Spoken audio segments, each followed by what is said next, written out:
Para muitos, Adolf Hitler é o máximo da maldade.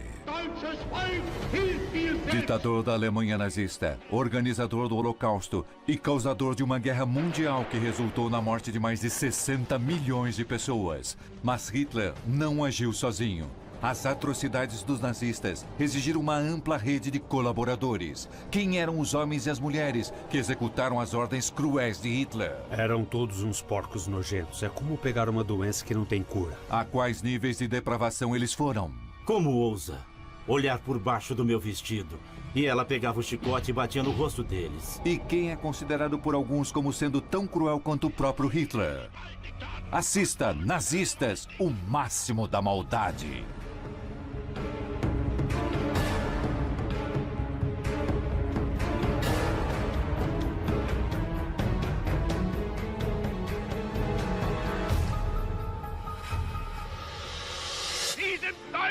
Para muitos, o reino nazista do terror começou em 8 de novembro de 1923. O jovem Adolf Hitler, suportado por 600 tropas da SA, invade um encontro político em um bar em Munique, em uma tentativa de golpe que ficou conhecida como Putsch de Munique. Aqui, Hitler estabelece o padrão que possibilitará seu reino de terror. Confiar em um círculo próximo de conspiradores para perpetuar sua crueldade, incluindo esse piloto da Primeira Guerra Mundial, destinado a se tornar seu braço direito, Hermann Göring. A mãe de Göring uma vez fez um comentário que Hermann um dia se tornaria um grande homem ou um grande criminoso. O que precisa ser entendido sobre Göring é que era um Falstaff demoníaco. Um homem enorme, gordo, ladrão, uma criatura sem limites. A jornada de Göring em direção à infâmia começa no segundo dia do Putsch de Munique, quando a polícia local encerra violentamente a tentativa de golpe. 20 pessoas foram mortas e Göring leva um tiro. Quando Göring levou um tiro em Munique durante o Putsch, ele ficou no hospital depois disso e foi um ferimento muito sério. Deram-lhe morfina no hospital para combater a dor. E Göring acabou se viciando em morfina. Quando Göring busca tratamento para seu vício, a recomendação é abstinência total. Os resultados são terríveis. Ele ficou muito instável. Quando estava em tratamento, jogava coisas na parede, ameaçava a esposa. Ele era bem perigoso. E os médicos na Suécia disseram à sua esposa que ele era uma ameaça para outras pessoas. Ele estava num estado tão violento por causa da morfina e seus efeitos e a paranoia ao tentar deixar o vício que a sua esposa e familiares acabaram internando numa instituição de doentes mentais perto de Estocolmo e o colocaram numa camisa de força porque não conseguiam controlá-lo. Depois do tratamento, Göring volta para o lado de Hitler e o ajuda a orquestrar as primeiras atrocidades nazistas. Göring desempenhou um importante papel ao elaborar as leis de Nuremberg, que impossibilitaram muitas coisas na vida dos judeus alemães. As ações de Göring em nome de Hitler são apenas o início do ataque nazista contra o 500.000 de judeus alemães. Richard e Margot Springer estão entre a primeira onda de inocentes na mira dos nazistas. O filho deles é o apresentador de TV Jerry Springer. Meus pais se casaram 1 mês e meio depois de Hitler assumir o poder. E aí as leis começaram a mudar sobre os judeus poderem ter negócios. E passou a ser ilegal comprar de judeus e temos fotos no álbum de família de, Juden, suásticas nazistas na vitrine da loja. E a vida ficou bem... Na cidadezinha de Landsberg, onde moravam, ela ficou muito desconfortável. Conforme Göring assume a missão de dificultar a vida dos judeus alemães, ele enriquece sua vida com tudo relacionado à riqueza e poder. Para mim, Göring é uma versão nazista de estilos de vida dos ricos e famosos ampliada e piorada. Göring gostava de pompa, uniformes. A aparência das coisas era algo muito importante para ele. Ele tinha uma propriedade chamada Karinhal, batizada em nome da primeira esposa. E ele mantinha um leão naquele lugar. Ele dava festas bizarras, ridículas, que iam além da imaginação de qualquer pessoa. Ele aparecia usando togas vermelhas, capas de pele, usava uma fantasia verde, como um Robin Hood muito gordo. Era um espetáculo de mau gosto que ele fazia, mas, por outro lado, todos os poderosos do local iam a essas festas e todos ficavam enojados pelo espetáculo decadente apresentado. Para piorar ainda mais, Gearing costuma pagar por sua vida de excessos com grandes roubos. Gearing forçava as lojas de judeus a vender produtos a uma fração do que valiam. E depois de algum tempo, ele percebeu, caramba, nós mandamos nesse país, eu nem preciso pagar para eles, eu vou roubar. Gearing certamente organizou o maior roubo de obras de arte da história mundial. Ele saqueou museus, saqueou acervos privados, roubou de judeus que enviou para campos de concentração. Ele desviou linhas ferroviárias que estavam levando bens de guerra para a frente oriental para devolver pinturas roubadas e butim de guerra. Estima-se que ele terminou com um acervo de 1.800 pinturas e milhares de outras obras de arte. E seu acervo só ficava atrás do acervo do próprio Hitler. Hermann Göring foi o tenente mais confiável de Hitler.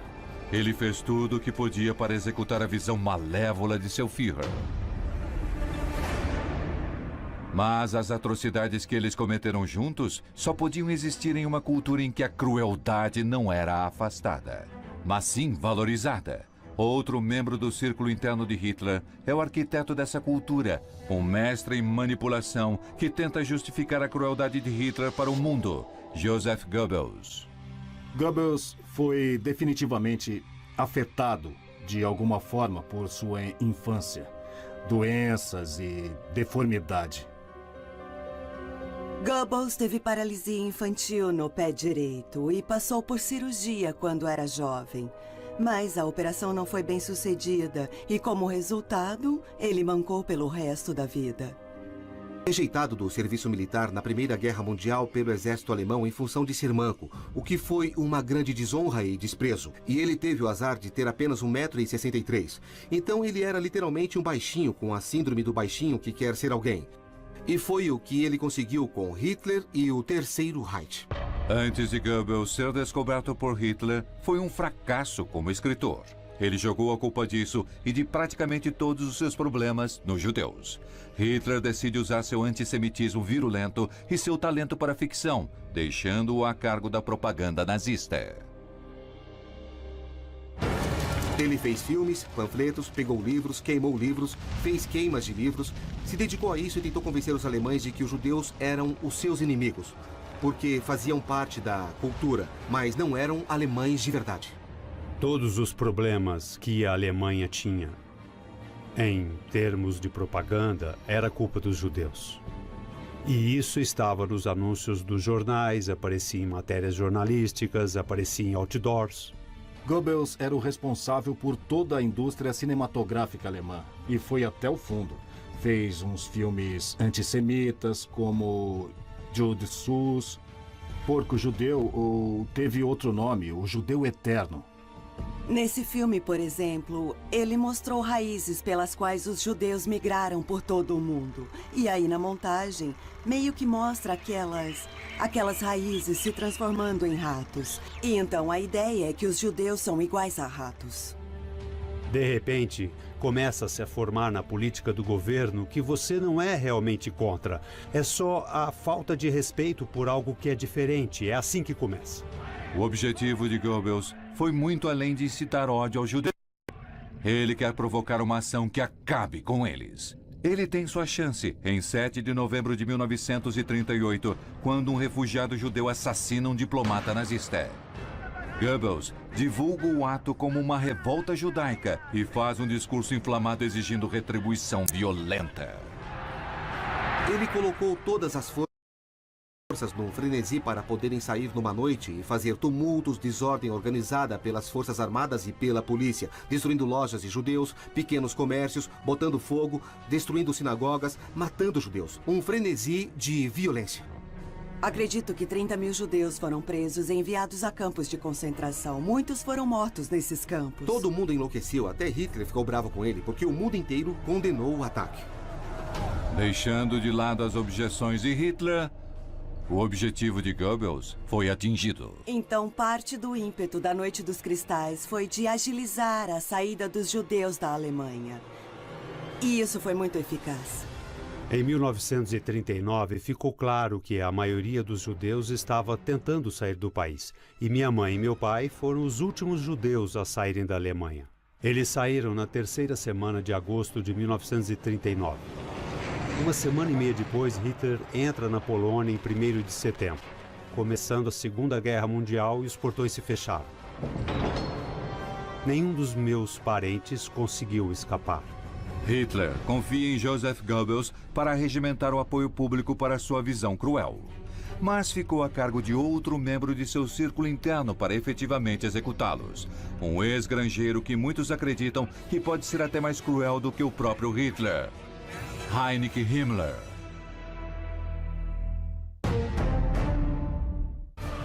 Adolf Hitler aparece na história como o máximo da maldade. Mas seus crimes contra a humanidade estão em uma escala tão vasta que ele não pode fazê-lo sozinho. Durante sua subida ao poder, ele confiou na crueldade de Göring e na lábia de Goebbels. Mas conforme Hitler leva o mundo para a guerra em 1939, outro de seus capangas se torna conhecido. Ele fracassou como granjeiro e vendedor de fertilizante, mas foi escolhido para comandar a SS de Hitler, Heinrich Himmler. Vemos fotos dele e ele parece um bancário delicado, com aqueles óculos redondos e aquele bigodinho inocente. E acho que por causa disso ele parecia ainda mais sinistro, porque não dava para saber o que estava acontecendo atrás daqueles olhos. Quando penso em Himmler, o que vem à mente é sangue frio. Ele não era um assassino cruel, sedento por sangue, mas mesmo assim, ele foi considerado assassino em massa. Matava a sangue frio. Às vezes, as pessoas perguntam se aquela pessoa não tivesse vivido, será que o Holocausto ainda teria acontecido?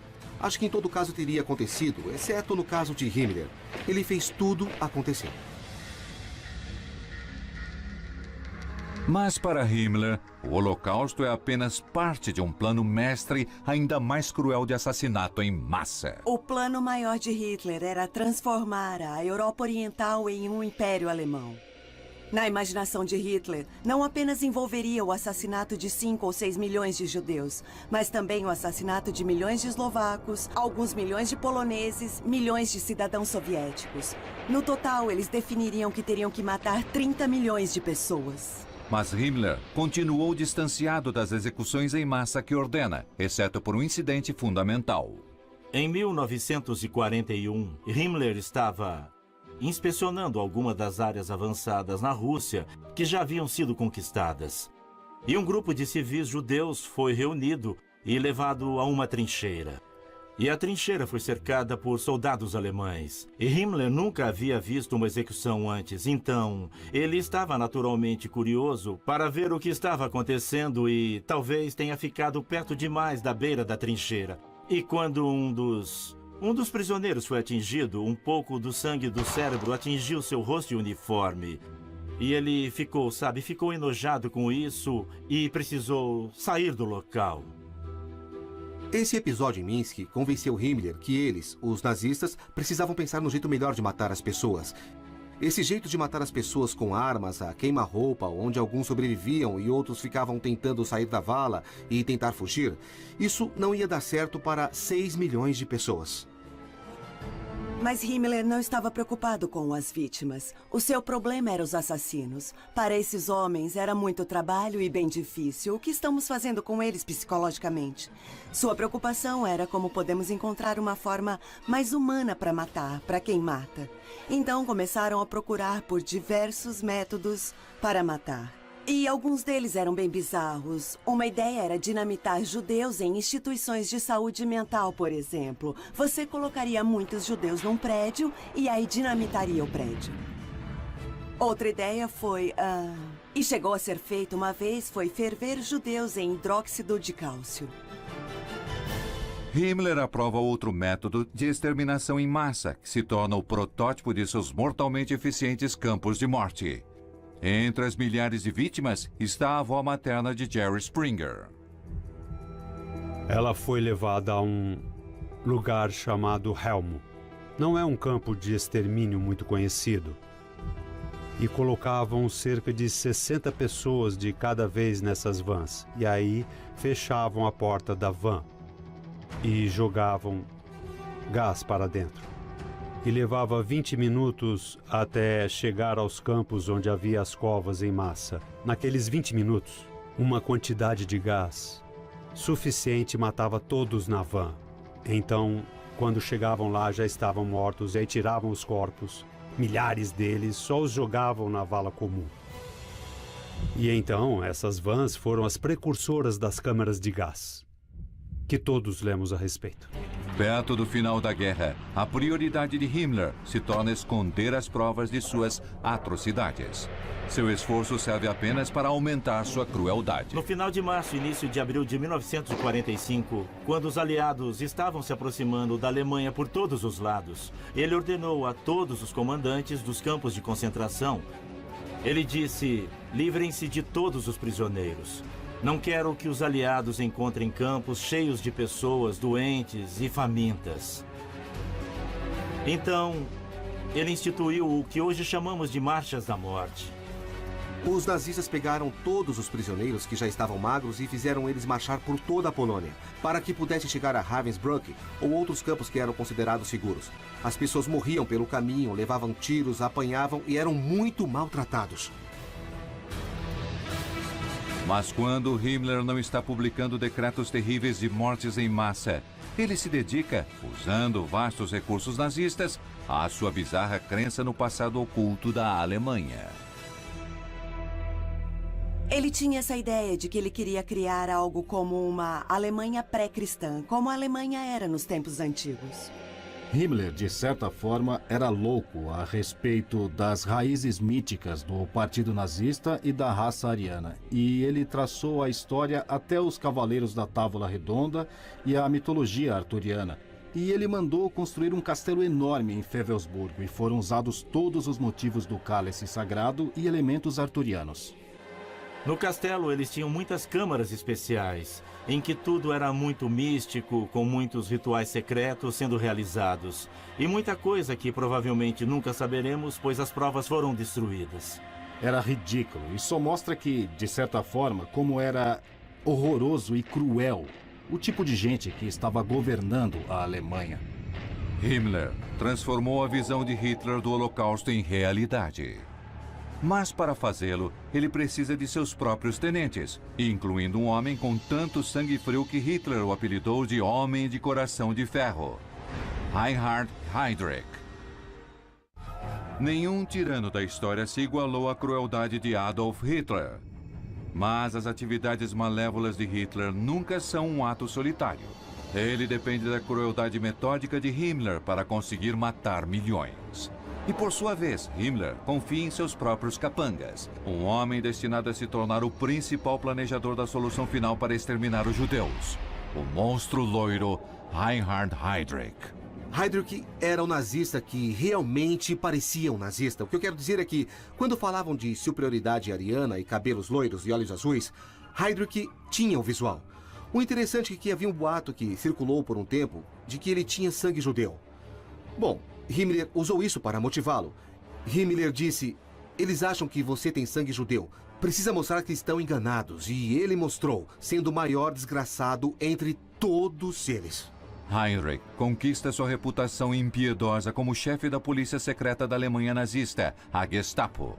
Ele amolda em um instrumento de terror, alimentado pelo terrível decreto de 3 palavras de Hitler: noite e neblina. Esse era o termo inicial que as pessoas deram ao desaparecimento de dissidentes comunistas, judeus, socialistas. Numa noite os levamos e os prendemos. Nós não precisamos de mandado ou qualquer outra coisa. Minha prima vivia em Berlim.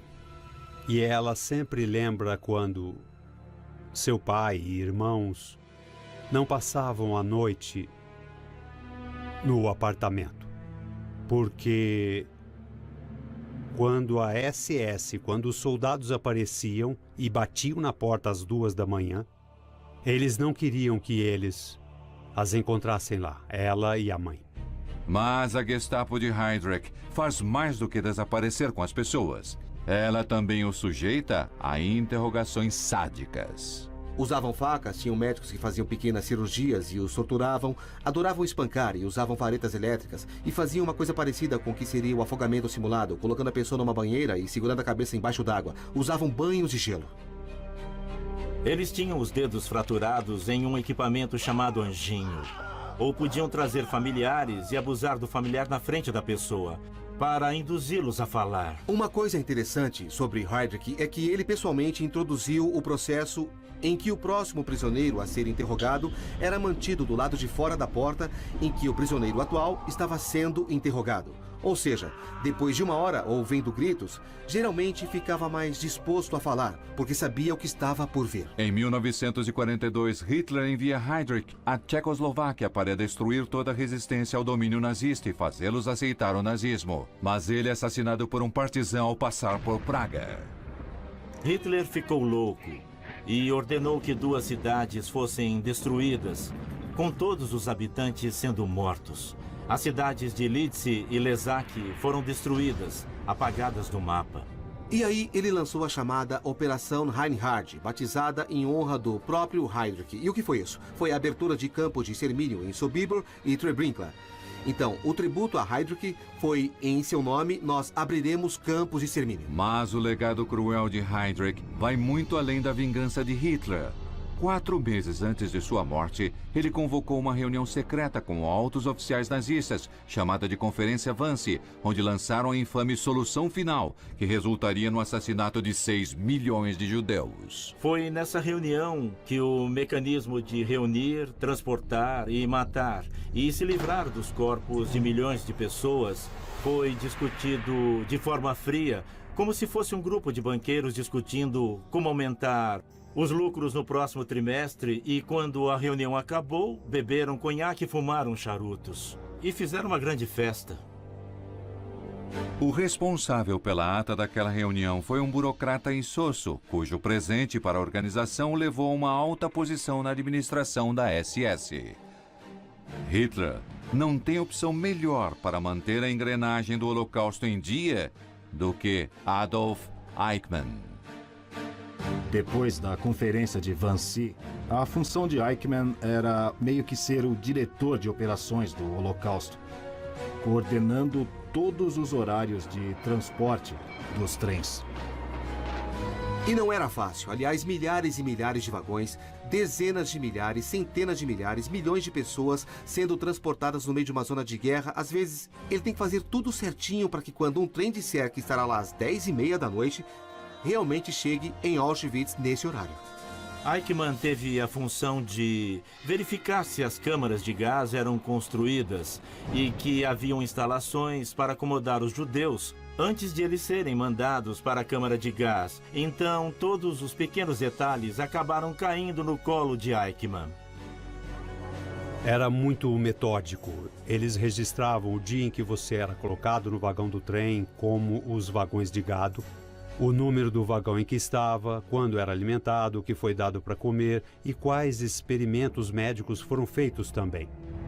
Eichmann depois declararia que era apenas um burocrata seguindo ordens, mas a demonstração que ele dá durante o Holocausto revela seu zelo em relação à cruzada perversa de Hitler. A frase mais famosa de Eichmann foi uma coisa que ele disse a um de seus camaradas perto do final da guerra. Quando o camarada disse, provavelmente vamos morrer, e Eichmann disse, bem, vou saltar para a cova com um sorriso, sabendo que tenho a morte de 5 milhões de judeus em minha consciência. Nos dias finais da Segunda Guerra Mundial, a devoção de Eichmann à solução final fica evidente quando Himmler ordena a interrupção das deportações para os campos de extermínio. Isso não é aceitável para Eichmann, então ele continua fazendo, mesmo depois de ter recebido ordens de não mais deportar judeus. Então acho que esse é um exemplo em que se pode ver que Eichmann era realmente um fanático. Como diretor de operações do Holocausto, Adolf Eichmann põe em ação esse fanatismo na segurança de sua mesa. Mas, para o negócio real e sujo dos assassinatos, Hitler deve ir para as trincheiras e reunir capangas cuja perversidade é até maior que a sua.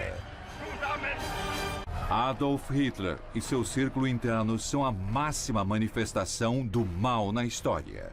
Mas seu recorde de atrocidades só foi possível porque conquistaram um exército de subordinados para executar suas maldades. Fala-se de Hitler e de Goebbels e sabe todos esses líderes horríveis.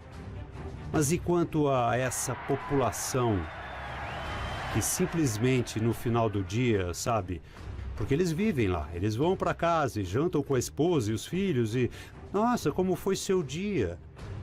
E o que eles diziam? Um casal trabalhador pode compartilhar histórias das atrocidades que cometem. Ele é ex-bancário, ela é secretária. Mas ele chega a ser comandante do infame campo de concentração de Buchenwald. E ela está a seu lado. Karl Otto Jussi Koch. O coronel Koch era um mulherengo e contraiu sífilis em uma viagem à Noruega em 1940. E quando voltou ao campo, 2 das pessoas que trataram dele eram, na verdade, prisioneiros. E ele não queria que a notícia se espalhasse para seus superiores ou para sua esposa. E então ele decidiu que aqueles 2 prisioneiros seriam mortos. A SS não se incomoda com as mortes não aprovadas, mas se incomoda quando descobre provas de desfalque. Karl e sua esposa foram vistos roubando algumas coisas da SS, pegando dinheiro, joias e até dentes de ouro dos prisioneiros que estavam mortos. Ele obrigava os prisioneiros a, digamos, escrever para os parentes, dizendo coisas como: se puderem me arrumar 10.000 Reichsmarks, vão me deixar sair daqui. E eles foram ficando ricos com esses golpes. Cada marco que os Koch conseguem financia seu estilo de vida exagerado. Bem, Karl e Jussi Koch realmente consideravam Buchenwald como seu feudo particular. E eram o senhor e a senhora governantes desse campo.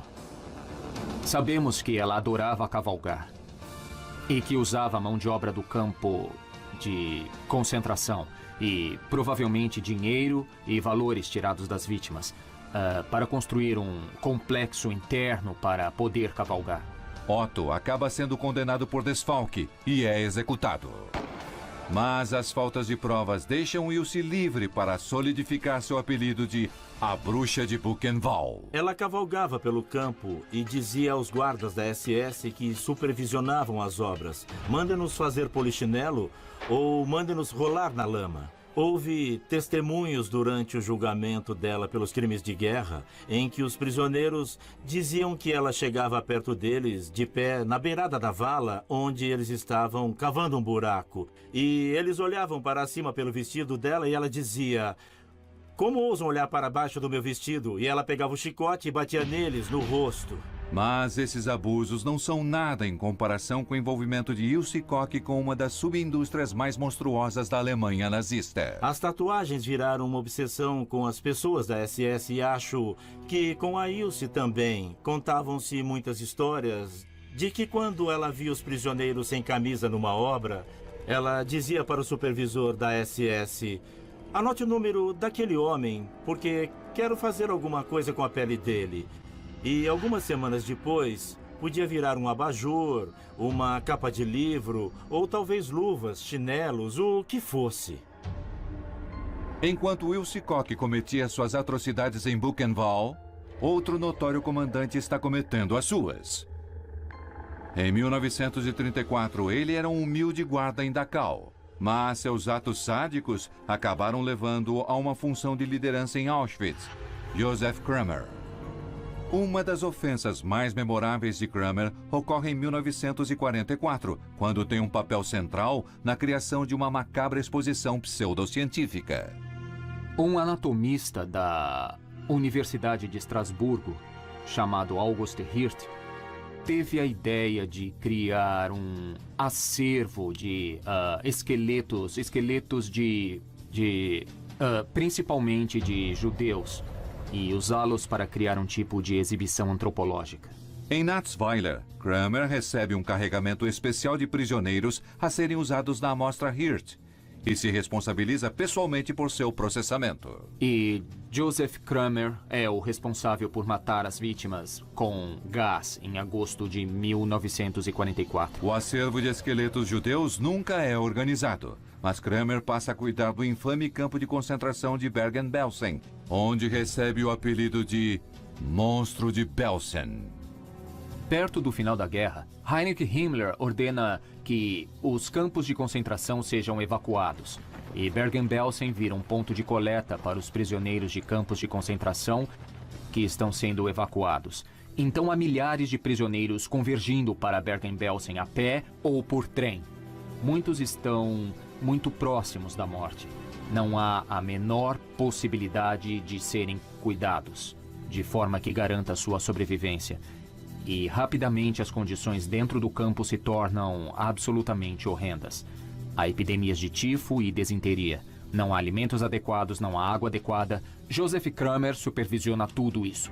Entre as milhares de pessoas que morrem sob a supervisão de Kramer está Anne Frank, aos 15 anos. Bergen-Belsen logo é libertada pelas tropas britânicas e Joseph Kramer é preso, julgado e enforcado. Ele é logo esquecido, mas o diário de Anne Frank, um protesto eloquente contra o mal nazista publicado em todo o mundo, ainda é inspirador. Carl Otto Koch, sua esposa Ilse e Joseph Kramer fizeram de perto o trabalho sujo necessário para realizar a visão de Hitler. Mas outros nazistas iriam ainda mais longe, redefinindo os limites do mal. Como o médico sádico, cujas experiências médicas saíram direto de Frankenstein, Dr. Joseph Mengele.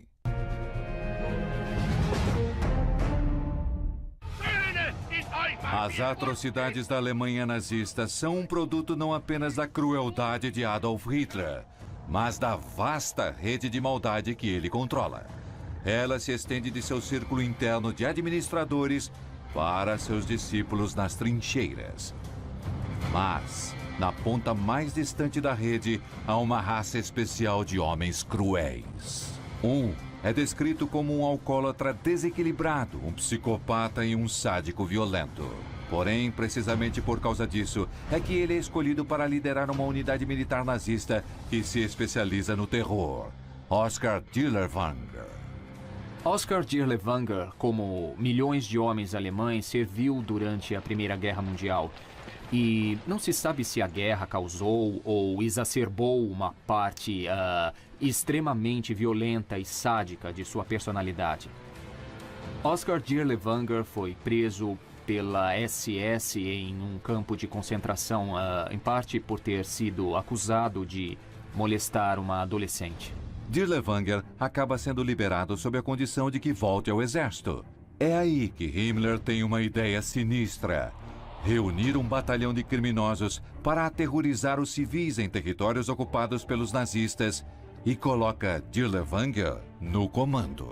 Então, uma brigada composta por saqueadores e outros criminosos, em alguns casos tirados de campos de concentração da SS, de prisões militares ou de prisões militares normais, que podiam ser usados para lutar contra os partisans, mas também liquidar guetos judeus. Começando em 1940, a brigada de Dirlewanger tem o sádico prazer de expandir a definição de atrocidades de guerra. A unidade de Dirlewanger gostava de levar civis à força para celeiros. E aí colocavam fogo no celeiro. E se alguém tentasse escapar, levaria um tiro. Houve acusações de que o próprio Dirlewanger usava veneno em judias para seu próprio divertimento. Quando o comando foi enviado para Varsóvia, os civis poloneses foram arrancados de prédios. Para sobreviver à guerra e à insurreição, os poloneses haviam montado hospitais subterrâneos e os homens de Dirlewanger atacaram esses hospitais subterrâneos, mataram homens, mulheres, crianças, médicos e enfermeiras. Enquanto Oskar Dirlewanger ultrapassa os limites da crueldade na Polônia, um médico sádico faz o mesmo em Auschwitz. Depois de estudar nas melhores faculdades de medicina da Alemanha, ele serviu como oficial médico até ser transferido para Auschwitz em 1943. Ele vê o campo como um laboratório humano para seus experimentos bizarros. Ele é o anjo da morte, Dr. Joseph Mengele. Mengele conquista seu apelido ao se envolver com seu passatempo predileto, determinar o destino de prisioneiros no momento em que chegam no campo. Geralmente chegavam no meio da noite, os vagões eram abertos e ali encontravam os guardas da SS com cães e geralmente 2 médicos que estavam lá de pé e indicavam com os dedos, olhando para eles, para a direita ou para a esquerda. Para a direita significava que iam viver e iam para um campo. Para a esquerda significava que iam direto para as câmaras de gás. Todo médico tinha que cumprir essa tarefa. A maioria não gostava de fazer isso. Mengele adorava. Ele se oferecia para a função, fazia hora extra, seleções extras porque ele procurava espécimes para os seus experimentos. E era ali que os encontrava. Entre as incontáveis seleções de espécimes de Mengele, as mais valiosas eram gêmeos. Se um médico ou cientista faz um experimento em animais, ele tentará pegar 2 animais que sejam muito parecidos. Em termos de experimentos humanos, a situação ideal é ter gêmeos, porque um se torna o controle e é no outro que se faz os experimentos. O outro ponto é que, será que ele conseguiria descobrir por que, quando uma mulher engravida, às vezes vem 2 óvulos e ela tem 2 filhos em cada nascimento? Se ele conseguisse descobrir esse segredo, significaria que todas as boas mães alemãs poderiam, depois da guerra, repovoar a Alemanha, tendo 2 filhos a cada parto, em vez de apenas um. Ele seria o pai da nova Alemanha. Os experimentos de Mengele são bárbaros, mas ele se sente livre para perseguir qualquer ideia em nome da ciência nazista. Mengele fez uma combinação de tudo, e com isso quero dizer injeções nos olhos. Achamos que era para ver se podia fazê-los ficarem azuis, o que causava cegueira quase sempre. Ele matava um gêmeo com clorofórmio no coração e aí fazia uma autópsia imediata, enquanto o outro gêmeo estava vivo para ver se os órgãos ficariam iguais e se podia fazer mais alguma coisa. Em alguns experimentos, ele cortava alguém e forçava uma infecção. Em outros experimentos, ele colocava solventes na cabeça de crianças para ver se podia mudar a cor dos cabelos. Às vezes, ele usava muito calor para ver se podia danificar órgãos internos. Mengele fazia punções lombares. Às vezes, fazia cirurgia na coluna de algumas das crianças sem nenhum tipo de anestesia, para ver como elas reagiriam. Era muita maldade. Mas o experimento mais bárbaro de Mengele pode ter sido o que ele fez em 2 gêmeos chamados Tito e Nino. Mengele foi acusado de tentar costurar esses gêmeos um ao outro pelas costas. E a acusação foi que esses gêmeos sobreviveram ao procedimento, mas claro que com dores agonizantes. E a mãe deles, que também estava no campo, de alguma forma conseguiu doses mortais de morfina e deu para seus próprios filhos com o propósito de que não sofressem mais. O fim da guerra colocou um ponto final à crueldade de Mengele e em todos os capangas de Hitler. Mas o que houve com eles? Quem foi julgado? Quem se matou? E quem escapou? A vitória dos aliados em 1945 coloca um ponto final na crueldade inédita de Adolf Hitler. Agora, ele e seus cúmplices devem enfrentar as consequências de seus crimes. Em Berlim, Hitler se mata com um tiro em seu bunker para não ser capturado. No mesmo local, Joseph Goebbels faz o mesmo, mas choca muitos por fazer do suicídio um assunto de família. Depois que Hitler se matou, Goebbels não apenas cometeu suicídio, mas a sua esposa tomou veneno e antes deram a cada um dos 6 filhos pílulas para dormir, eu acho. E aí deram pílulas com cianeto e mataram todos eles. Heinrich Himmler foi capturado pelos britânicos, mas logo tira sua própria vida mordendo uma cápsula de cianeto. A morte de Himmler foi uma surpresa porque terminou com um gemido e não com um tiro. Hermann Göring foi capturado e depois condenado em Nuremberg. Foi condenado à morte e pede para enfrentar um esquadrão de fuzilamento como um soldado.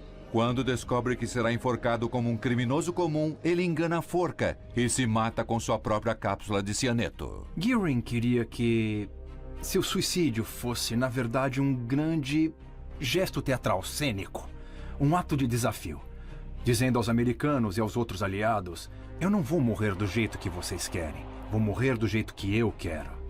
E o Skok também é julgada e choca os promotores com uma declaração surpreendente.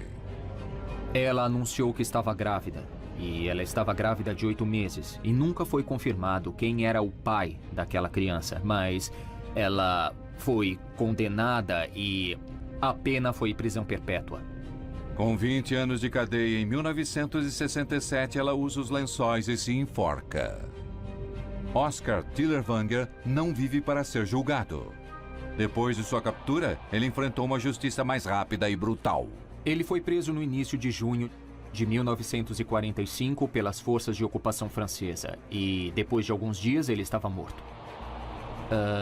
Segundo o testemunho de um de seus colegas de cela, que diz que alguns guardas da prisão, que eram guardas poloneses trabalhando para os franceses, o espancaram até a morte. Adolf Eichmann consegue escapar e foge para a Argentina. Vive lá de forma anônima até 1960, quando é finalmente localizado pelo Serviço de Inteligência israelense. Uma equipe de agentes israelenses, naquela ocasião, foram para a Argentina disfarçados e eles o sequestraram e levaram ele de avião para Israel, e onde foi julgado, condenado e enforcado. Apenas um dos camaradas cruéis de Hitler descritos neste programa consegue escapar totalmente. Joseph Mengele nunca ficou preso numa cela e nunca enfrentou a execução, nem foi assassinado. Quando acabou a guerra, Mengele fez o que todo nazista que tinha sangue nas mãos faria. Ele fugiu. Ele acaba vivendo tranquilamente no Brasil. O que sabemos é que em 1979 ele estava nadando e teve um derrame ou um ataque cardíaco e morreu. Mas o mal tem um jeito de transcender o túmulo. Pessoas continuavam vendo Mengele anos depois de sua morte, apesar de uma perícia forense em 1985 ter confirmado sua morte. Mengele hoje teria mais de 100 anos. Quando chegar a 120, acho que algumas pessoas vão parar de procurá-lo, mas como questão prática, os nazistas chegam a fingir estar mortos para escapar dos caçadores de nazistas. 7 décadas se passaram desde a queda do Terceiro Reich. Ainda assim, Adolf Hitler e seus infames capangas continuam sendo o padrão para mensurar o mal. Suas atrocidades definem a dimensão mais cruel do comportamento humano e nos lembra do enorme custo para varrer o mal da Terra.